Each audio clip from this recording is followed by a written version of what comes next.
Good morning, my dear brothers and sisters in Christ.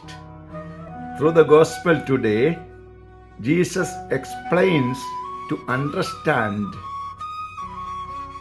a big problem very clearly.